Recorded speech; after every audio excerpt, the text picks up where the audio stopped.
Está começando o podcast Inteligência Jurídica, canal oficial do Machado Meyer Advogados, que atualiza você com nossa visão sobre as questões que impactam seus negócios.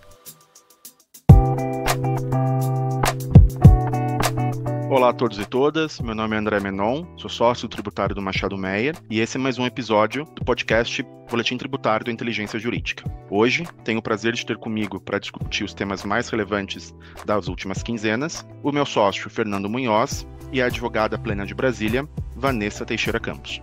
Olá, pessoal. Oi, André. Oi, Vanessa. Cumprimento também toda a nossa audiência. Olá, André. Olá, Fernando. Agradeço o convite para participar do podcast dessa quinzena e cumprimento os nossos ouvintes. Bom, considerando o nosso cronograma de praxe aqui, a gente sempre começa com as decisões ou os temas mais relevantes relacionados aos tribunais superiores.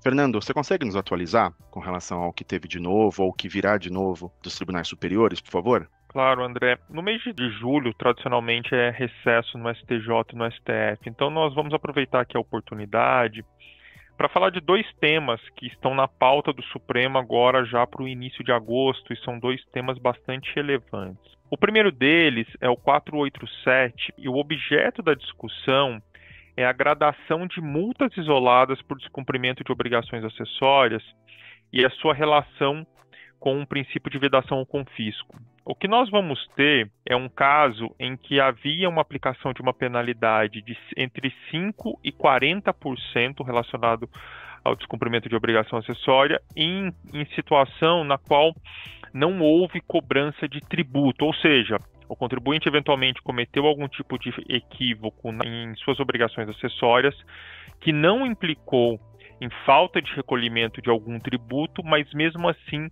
sofreu a aplicação ali de uma pena, uma multa isolada em um valor extremamente elevado.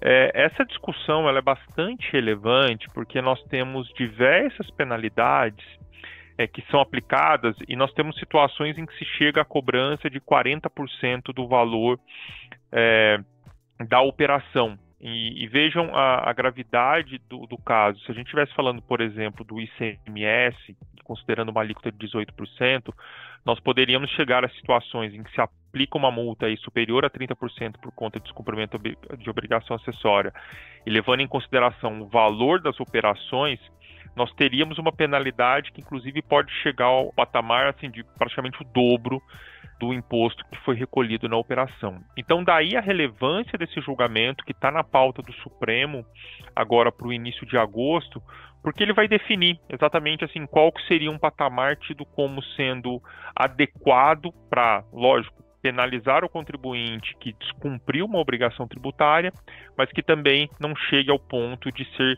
tida como confiscatória por exceder em grande medida o valor do tributo que seria devido caso houvesse ali uma cobrança de tributo também por conta daquela falha. Esse é um primeiro caso. O segundo caso, também que vai ser julgado pelo Supremo, pelo menos está na pauta agora para o começo de agosto, é o tema 914.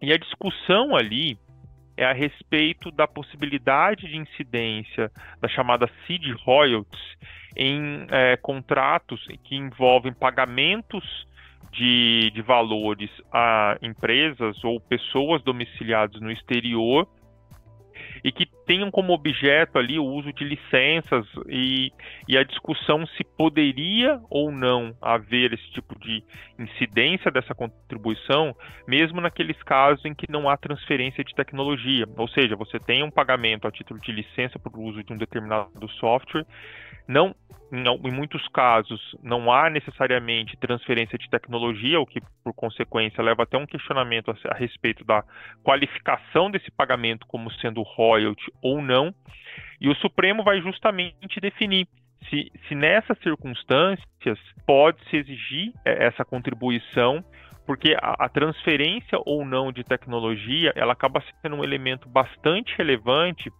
para definir ali a natureza daquele pagamento e a possibilidade ou não da incidência dessa contribuição. Então, vale a pena ficar de olho nesses dois julgados que podem ter o seu desfecho agora no início de agosto e que assume também um papel muito importante para a gente aqui nessas discussões tributárias e que vão definir elementos bem relevantes para que também possam ter influência em questões relacionadas a outros tributos.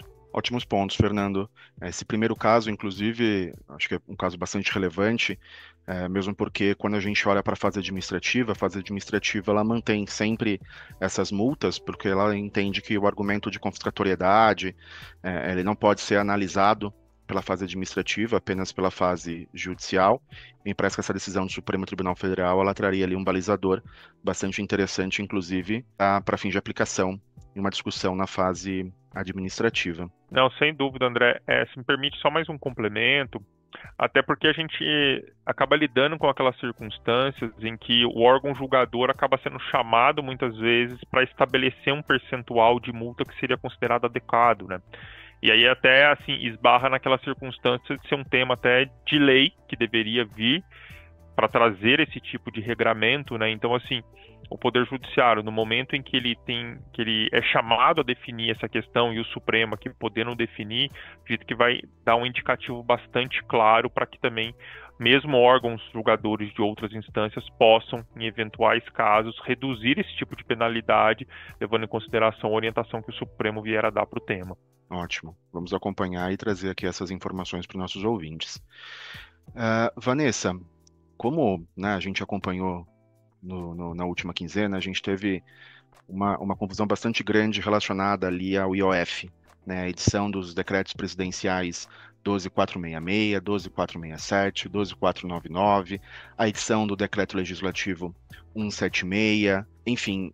Embora isso, a priori, né, tenha se dissolvido, a minha pergunta para você é se isso reestabeleceu, né, se ressurgiu ali alguma discussão no CARF relacionada ao IOF, considerando que esse tema foi um tema que ficou bastante em evidência nessa última quinzena. É isso aí, André. O IOF realmente voltou aos holofotes em 2025, né?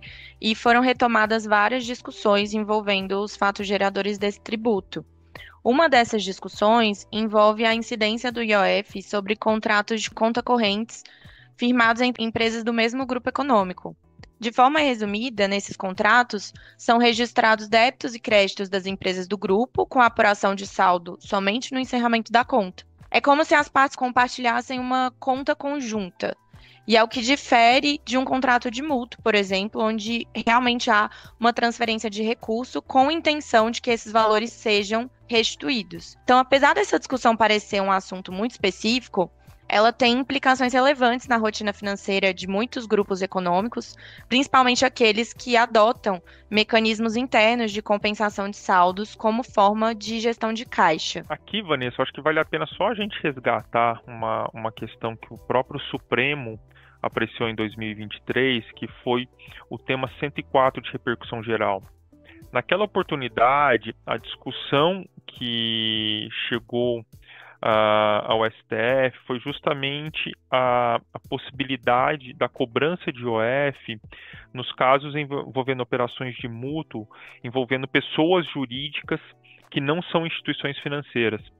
Porque o que se discutia é até dada a natureza assim, de um imposto extrafiscal do IOF, também ali em alguma medida como regulatório para mercado e também mercado envolvendo as instituições financeiras. Naquela oportunidade, o debate surgiu acerca da constitucionalidade ou não da exigência desse imposto quando houver operações de mútuo com pessoas jurídicas que não são instituições financeiras, porque aí era aquele debate se estaria restrito a esse tipo de empresa. E naquele momento, o Supremo acabou decidindo que não, que o IOF incidiria em qualquer operação de crédito e que, portanto, mesmo naquelas operações de mútuo que não tivessem como parte uma instituição financeira, o imposto também seria devido. Então, eu acredito que aí que esses contratos de conta corrente, nós podemos ter esse tipo de reflexo que é o caso do CARF justamente que você vai nos relatar, né? Exato. E nesse julgamento do STF, o próprio relator, que era o ministro Cristiano Zanin, ele deixou claro que, em seu voto, que outras formas de operação, como os contratos de conta corrente entre empresas relacionadas, não estavam sendo analisadas. É exatamente aí que esse debate se desloca para o CARF, onde a matéria vem sendo analisada de forma bastante casuística. Então, o Tribunal Administrativo avalia cada contrato e cada operação concreta, o que tem gerado decisões tanto favoráveis quanto desfavoráveis aos contribuintes. No início de 2025, por exemplo, foi julgado o Acórdão 3301-014-266 e a turma entendeu pela incidência do IOF. Por quê? Nesse caso, o colegiado entendeu que os contratos analisados previam a apuração periódica de saldos devedores, o que caracterizaria na prática uma concessão de crédito. Então, mesmo sem um contrato de mútuo formal, o CAF entendeu que havia elementos suficientes para configurar o fato gerador do IOF. Em sentido contrário, nós encontramos também o Acórdão 3401-010-529, que foi julgado em 2022. Nesse caso, a turma reconheceu que os contratos de conta corrente analisados funcionavam como uma ferramenta de gestão de caixa e não havia cláusulas que prevessem a exigibilidade ou a restituição de valores entre as partes. Por isso, não se configuraria uma operação de crédito e a turma afastou, nesse caso, a incidência do IOF. Então, esses dois julgados, André e Fernando, retratam bem como o CAF vem tratando o tema com base na realidade de cada operação e de cada contrato. Se o contrato for somente um instrumento para registrar a movimentação interna, sem expectativa de devolução ou de geração de dívida, o contribuinte tem melhores chances de ver afastada a incidência do IOF. Por outro lado, se houver algum indício de que a empresa está de fato financiando a outra, mesmo que isso esteja disfarçado em lançamentos contábeis, aí aumenta o risco de ser mantida a autuação. Obrigado, Vanessa. É um tema bastante importante mesmo para a gente acompanhar. Bom, queria falar agora com relação aos novos normativos que foram editados. O primeiro normativo que eu queria citar é o decreto publicado pelo Estado de São Paulo, número 69720. Ele é do dia 21 de julho agora, e ele é um decreto importante porque ele ratifica diversos convênios que prorrogaram, né, a vigência de outros convênios. Então, eu cito aqui o convênio 79 de 2025, que prorroga o convênio 100 de 2027, lembrando que o convênio 100 é aquele que trata da isenção de ICMS nas operações internas e redução de base de cálculo nas operações interestaduais de insumos agropecuários. Ele também prorroga o convênio 78 de 2025, que traz ali, né, disposições com relação ao convênio 1 de 99, que concede isenção de ICMS nas operações com equipamentos e insumos destinados à prestação de serviço de saúde. O convênio 84 de 2025, que alterou o convênio 87 de 2002, que é o que concede isenção de ICMS nas operações com fármacos e medicamentos destinados a órgão da administração pública federal, estadual e municipal, e o convênio 90 de 2025, que alterou o convênio 162 de 94, que autoriza os estados a conceder isenção de ICMS nas operações com medicamentos destinados ao tratamento do câncer. São convênios bastante importantes e que vale a pena analisar aqui a íntegra do decreto e verificar os prazos aqui de prorrogação. Queria informar também acerca da ferramenta oficial, né, a calculadora da reforma tributária lançada pela Receita Federal. Então, em 18 de junho, agora, a Receita Federal disponibilizou para toda a sociedade a versão beta da calculadora de tributos. Trata-se de uma ferramenta que foi desenvolvida pela Receita Federal para facilitar a implementação da reforma tributária, permitindo ali a validação e a padronização do cálculo da CBS, do IBS e do IS. Inicialmente, a calculadora ela teria seu uso limitado aos integrantes do projeto piloto da reforma tributária, que começou agora, né, por meio da portaria 549 de 2025, que é o piloto RTC-CBS. Entretanto, a Receita Federal optou agora por trazer essa ferramenta como disponível para toda a sociedade, permitindo que qualquer interessado possa utilizá-la. A sua função consiste em interpretar os dados das operações e calcular os tributos devidos, considerando o local da operação, conceito de destino, a classificação o Código de Classificação Tributária, que é o C-Class-Trib, o Código de Situação Tributária, que é o CST, e as discussões relacionadas à NCM, para as mercadorias, e para a NBS, né, a Nomenclatura Brasileira de Serviço, para os serviços. Por quê? Porque na reforma tributária, né, os regimes específicos diferenciados e as reduções de alíquota, elas vão estar ali ligadas muito à descrição e NCM ou descrição e NBS dos produtos. E isso a calculadora agora também consegue trazer para o contribuinte. Essa ferramenta está disponível em duas modalidades. Uma, que é um simulador de cálculo online, acessível por computador, celular, tablet, sem qualquer necessidade de instalação. Tá? Ela permite simular operações reais e visualizar como os tributos serão calculados. E também na versão para uso local, um componente para uso local, que necessita ser baixada e embarcada diretamente em sistemas contábeis e ERPs. E ela promove o cálculo automatizado dentro da rotina de emissão de documentos fiscais. Então, me parece bastante importante aqui esse tema, em específico, considerando as dúvidas que a reforma tributária traz ainda, né, para os contribuintes, e a liberação dessa ferramenta me parece um farol bastante importante aqui para trazer luz com relação a esse tema. Outro ponto que eu queria trazer aqui para vocês é a Instrução Normativa 2269, agora de 2025, que dispõe sobre os requisitos e condições para a fruição dos benefícios fiscais relativos à ZPE, que é a Zona de Processamento de Exportação, aplicável às empresas exclusivamente prestadoras de serviço. Tá?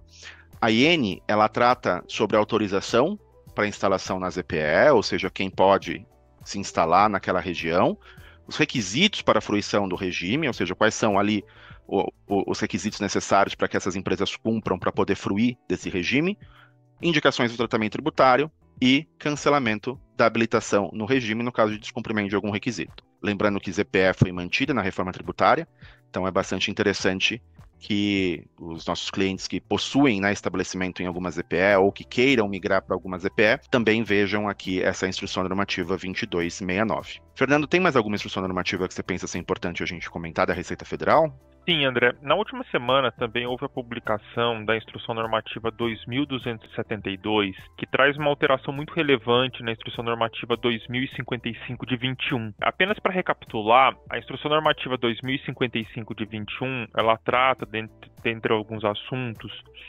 sobre hipóteses de pedidos de restituição, ressarcimento e de compensação junto à Receita Federal. E tem um artigo que trata da compensação de créditos quando eles são reconhecidos por decisão transitada em julgado. E o que a Instrução Normativa 2055 prescreve é que, antes de iniciar essas compensações, o contribuinte deve previamente proceder à habilitação desses créditos junto à Receita Federal, que é aquela fase em que há ali uma avaliação do cumprimento de requisitos meramente formais do contribuinte, sem entrar em análise da quantificação do crédito e suporte documental. E o que essa Instrução Normativa 2272 de 2025 traz? Quando nós estávamos falando de créditos decorrentes de pagamento a maior de contribuições previdenciárias, ainda que o contribuinte tivesse que fazer a habilitação desses créditos quando reconhecidos por decisão judicial que houve um recolhimento a maior, havia uma exigência desses contribuintes de procederem à retificação das suas declarações para refletir uma eventual base de cálculo menor que tinha implicado naquele pagamento e que tinha gerado ali um crédito a ser recuperado. E o que essa instrução normativa traz agora, que aí vai dar um tratamento semelhante a esses créditos decorrentes de contribuição previdenciária ao que a legislação já estabelecia para os créditos de tributos federais de outra natureza que não contribuição previdenciária, é que quando o contribuinte obtiver uma decisão transitada em julgado que reconheça que houve pagamento a maior de contribuição previdenciária, ele vai proceder à habilitação dos créditos, porém, a partir de agora, ele não vai precisar retificar as suas obrigações acessórias do período compreendido por aquela decisão judicial.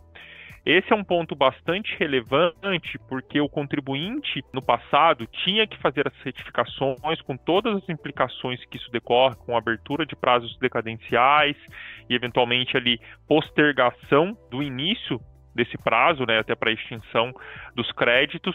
E agora o procedimento de habilitação de crédito ele acaba sendo bastante completo para que, tanto nos tributos previdenciários e naqueles tributos que não teriam essa natureza, o contribuinte, quando ele faz essa habilitação de crédito, ele já cumpre ali a sua obrigação, e aí a partir do momento em que ele transmite cada uma das suas declarações de compensação, aí sim abre aquele prazo de 5 anos para que a Receita Federal possa fazer a fiscalização e aí, se for o caso, solicitar documentos e esclarecimentos para entender como o contribuinte chegou no valor daqueles créditos que estão sendo pleiteados. Então, essa é uma modificação que vem a retirar uma exigência que trazia ali um aspecto formal que acabava transformando ali a recuperação de créditos previdenciários em algo mais, como que eu posso dizer, mais burocrático quando comparado com a recuperação de outros tributos administrados pela Receita Federal. Ótimo. Bom, acho que esses eram os pontos que tínhamos de relevante para essa quinzena. Eu queria agradecer aqui ao Fernando, à Vanessa, pelas contribuições aqui com relação aos temas relevantes. Queria agradecer também aos nossos ouvintes. Eu queria só informá-los que a gente vai lançar agora uma série de videocasts relacionados à reforma tributária. Então, nós já gravamos 2 episódios dessa série de videocasts. O primeiro episódio é focado nas alterações relacionadas ao setor de medicamentos. Trouxemos aqui um time bastante grande, um time de peso da Merck, que é a Anne e a Marta, para nos ajudar, e tivemos também a gravação do segundo episódio, que convidamos o secretário especial da Reforma Tributária, o Bernard Api, para participar conosco. Também já tivemos a gravação desse segundo episódio, e a ideia é que a gente faça o lançamento dessa série em breve para vocês. Eu queria agradecer a todos, nos acompanhem nas nossas redes sociais, e até o próximo episódio. Muito obrigado, André, Vanessa, sempre um prazer participar aqui com vocês. Muito obrigada a todos, adorei, foi ótimo bater esse papo com vocês.